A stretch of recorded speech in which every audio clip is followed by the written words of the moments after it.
We went up to the Farmington, New Mexico area to show the people in San Miguel County what it would look like if our county commissioners allowed fracking. But since I'm a vaccine poison veteran, and think of Dad up there on that farm, that organic farm, we had clean water until the industry came in and polluted it. As a child, I remember the clean water that we had. We had springs, and that's the saddest thing I've ever run into right there, is that spring went dry. That was due to methane gas development, and they were pumping the water out to get the methane gas.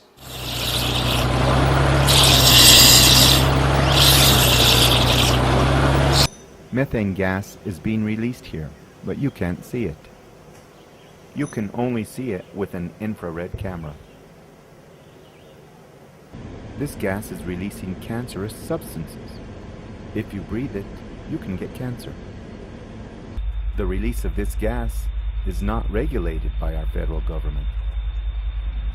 This forces your children and grandchildren to inhale the oil company's toxic solution.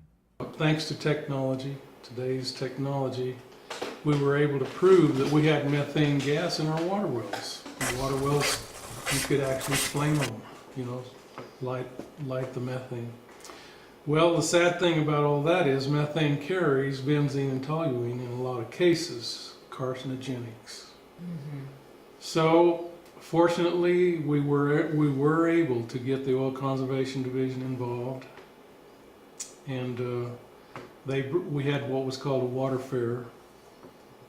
And out of 140 water wells tested, I think there was like 40% of them had the methane in them. If it weren't for the help of the farmers, the local farmers were getting methane in their orchards, in their pastures, in their fields. If they hadn't cooperated with the Clean Water Coalition, which that's why the Clean Water Coalition was formed. I mean, we had open pit dumping. It was just going right into our subsurface water, Mm-hmm. And it was really an oily, gunky mess. It was going right down into the water tables. That's no longer. I mean, they have to line their pits, and they weren't happy about it. But it seems as though us middle class, grassroots, working class, we have to defend ourselves. So how is your water today? It's not even usable as far as I know. On our farm, it wouldn't be usable. I would just have to say it's been destroyed.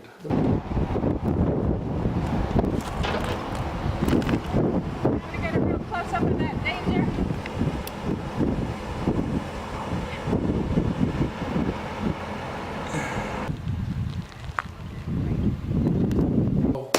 We're going to run out of water. I think we have run out of water.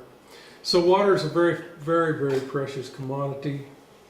And if your area is at that point and you don't have a big surplus of water, it's pretty insane to go in and just, destroy what your children and your grandchildren's future may be. To frack one well, one time, will use 10 days of our drinking water. This well can be fracked 15 times using 6 months of our precious water. I remember my mother standing at the sink trying to get a drink of water. I was seeking fame and fortune. I was in the music business then in Nashville. And I was on vacation, and it breaks my heart to think of my mother standing there trying to drink that crap. Now, it probably had benzene and toluene in it. And my mother died young, 65 years old. And my dad, he was drinking it too. They were all drinking it, but their health really went downhill after those years. San Juan County has 5% of the population in New Mexico. However, they have 20% of the cancer rate. We better get out of here. Any other cancers?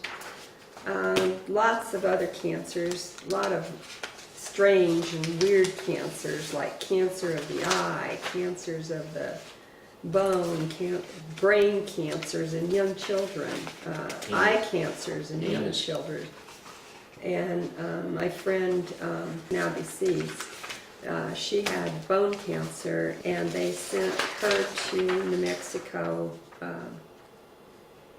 University Hospital for treatments. The doctors there told her that the Tri-City area, which is Aztec, Bloomfield, Farmington, is epidemic for cancer because there is so much pollution up here from one source or another. I have read that there is a 200-mile contamination area from any pollution. You can smell the gas.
I couldn't get over how close they are to the houses when we took that ride yesterday on that road. Yeah.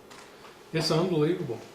They're right in town. Right in town. I mean, Aztec, Farmington, all down the south side road down there. Another thing that we haven't even addressed here, and which is becoming a problem, and that's sinkholes. Sinkhole, because they suck everything out, and what water's there and everything else, and change the formations, the ground falls. Well, we need to stand back and say, can we be intelligent? Can we be reasonable? Can we be considerate of our fellow man? How many billions do these people have to have? Over there, see where it just looked like the hillside just slid off in it? Slid down?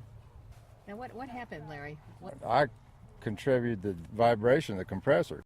7 compressors they put in this canyon. In this canyon right here, and they I mean, it just echoed all the way up and down through here. And they told us we couldn't do anything about it. And I said, well, we'll see about that. Now, we were in that public hearing with Larry and Carol, trying to get them to put an enclosure around those 1,000 horsepower compressors. They had 80 decibels of noise in their front room. I think there was around 200 people in the backyard here with petitions and everything else. And I told them I wasn't in for it for any money or compensation. I said, you put 7 compressors in this canyon right here, and it just echoes up and down through here. And I said the vibration was really bad in the house. And the guy that was representing that company stood up and he said, I'm here to defend the interests of the investors of my company. And I blew up. I'm sorry. I blew up. I said, these people can't sleep in their home, and you're here to defend the interest of your stakeholders? Well, that is really wonderful, you know. And but the next time they come out, after I got on national TV, well, they said, Mr. Rhodes, how can we settle this problem, you know, or fix the problem? Now tell me, what is the situation now, Larry? Well, it hadn't changed a lot. They have quietened it down, and you can still hear it over here. You know, if the wind's just right, at about 2 o'clock in the morning, the wind changes and goes north, and that's when you wake up saying, well, is there a freight train coming through?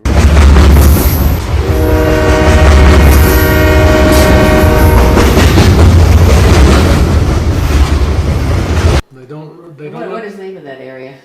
Crouch Crouch Mesa. Mesa. Crouch Mesa. Crouch Mesa? Mhm. Uh-huh. How are they taking advantage of those people over there?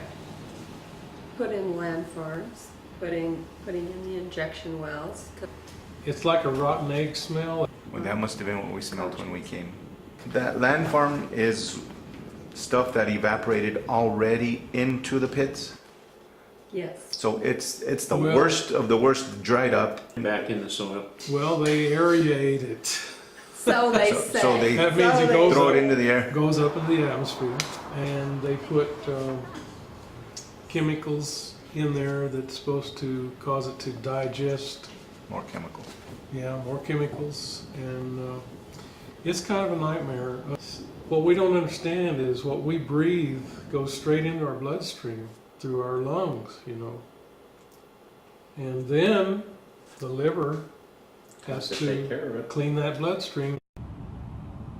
See, what they do is they hire people that are not attached to the land and the area. It's kind of intentional. I believe it's intentional. They might live here, but chances are if something happened and they, you know, the money dried up here, they'd just move, they'd go. It's not like people Yeah. who've lived here what- all their lives. So what you're saying is when they do when the oil industry does come into an area, they bring their own people for the most part. For the most part. I would say 60% are not from the area.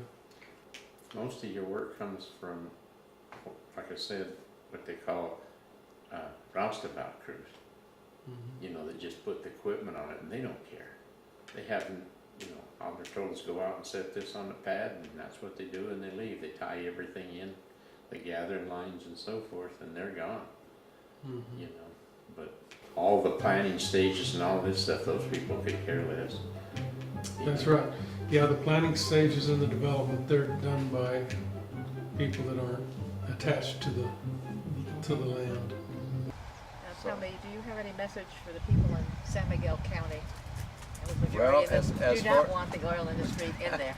Well, it's good economy. I mean, as far as the economy, it does create jobs and it puts people to work and everything else. But you have to weigh the differences between, like you were talking about, the groundwater, the surface water, and once they do their fracking and everything, it's too late. I mean, it's done and over with. Like I said, you can't fight the oil companies. I'm telling you right now. We're going to beat them.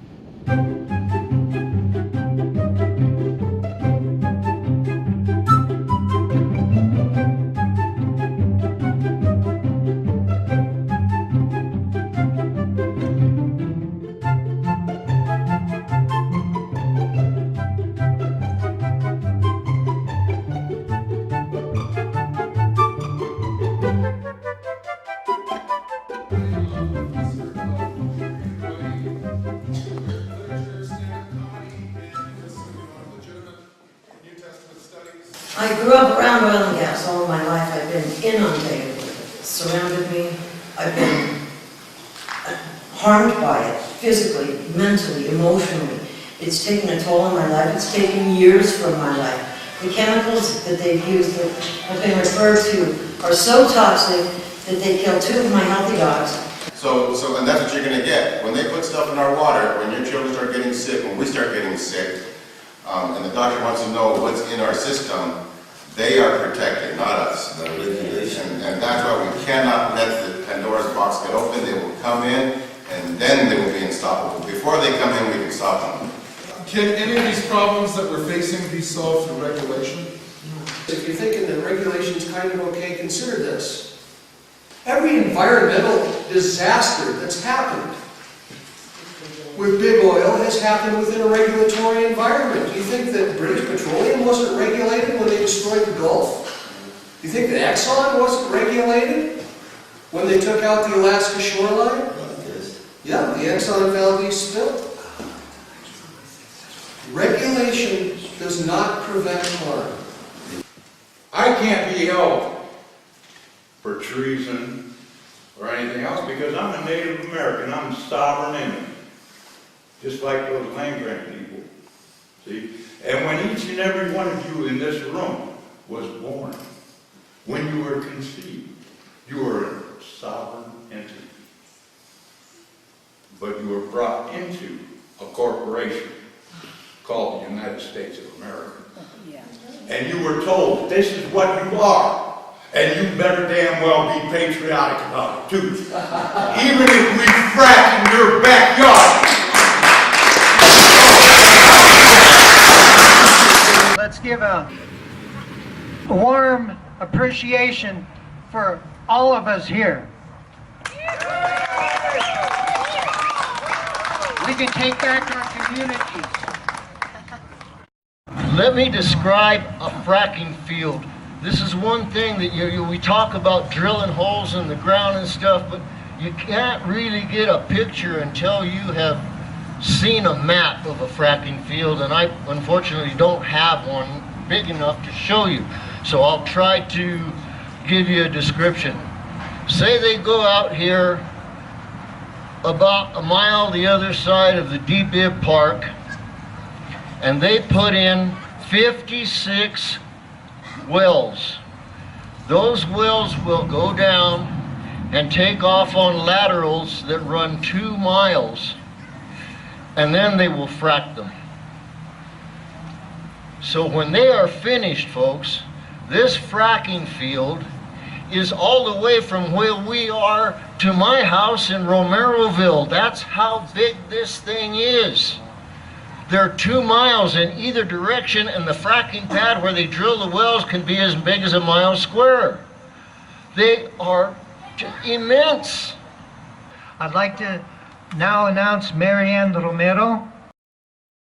I was born, raised, and still live in San Miguel County. I'm not a professional speaker, but I come out here wholeheartedly. I was taught at a very young age to respect my environment and Mother Earth. I hold it very dearly to my heart to today. You know, nowadays, today we have this company that says it's bringing prosperity to our community, but they fail to tell you the poison that they bring to Mother Earth, the illness that it causes for your children, yourself, future generations, your grandchildren. Do you want that? Hell no. People, let's wake up. Let's get our heads out of the sand, for not the better use of the word that I really want to use. Call the commissioners, inform people. We do not want fracking in San Miguel County. Bottom line. Thank you.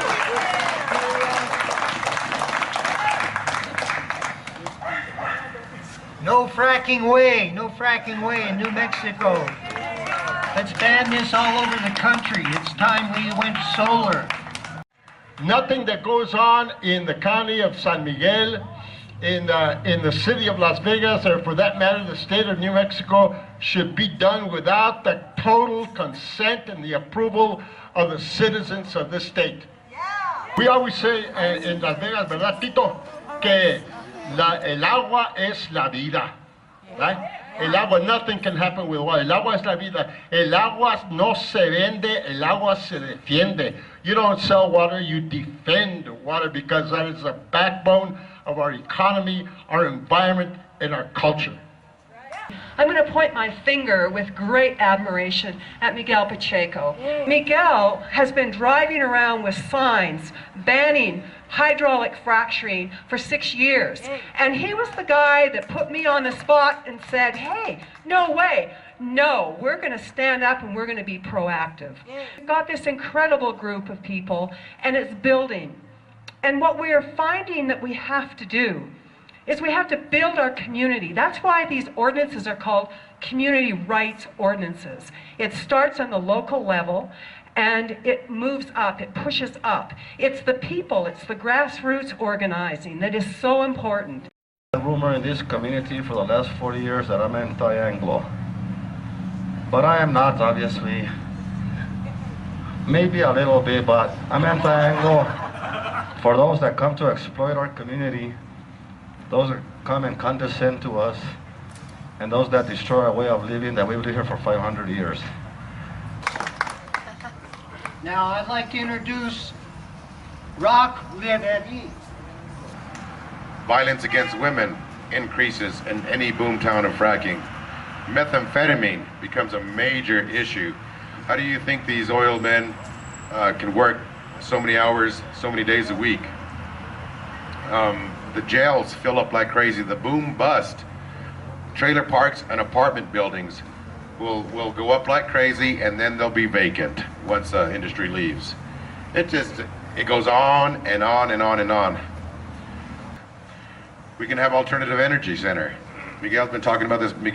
This alternative energy center that we want to build at Macario Park, and teach our children how to build solar panels and how to do this. We'll teach them and educate them, and we can power all our city buildings, all our county buildings, and all the money that we'll save. We can put windmills up, but they've got to be community-owned windmills and not the industrial size. And we have to own them. It starts at you voting, you guys going out there, getting your people on board who are going to win those elections. And we had to, in Monarch County, had to actually build our own commission to get this community rights in place. What happened was oil and gas was a platform that I ran on. When we passed the oil and gas ordinance, people were asking why I did that. And I said, that was my platform. I said, I told you I was going to do that. Why would you be surprised that I did that? So you get that pushback. You know, you get a lot of politicians, they run on certain platforms and they don't do what they say they're going to do. I consider myself a public servant, not a politician. The Planning and Zoning Committee recommended a 2-year moratorium before allowing fracking into San Miguel County. However, Commissioners Nick Ledger, Marcelino Ortiz, and Ron Ortega voted only for 6 months, while Arthur Padilla and Gilbert Sena felt a 1-year moratorium was necessary. This means that in January 2015, the oil and gas industry will be allowed to drill in San Miguel County. Trementina will be sacrificed, even though over 2,400 people signed a petition to ban fracking. We the citizens must not allow this to happen. Our water is at high risk for being poisoned, as well as the air that we breathe. Those commissioners who do not live up to their oath in protecting us must be unseated. We must urge our commissioners to pass a community rights ordinance, as hundreds of other communities have done in the country. This would allow us to take back our rights, which were stolen by the corporations. As my father once said, they don't make any more land, and once it's gone, everything's gone. Como mi papá me dijo, no más envenenan la tierra, ya no hay modo de hacer tierra nueva, no volveremos a tener tierra pura.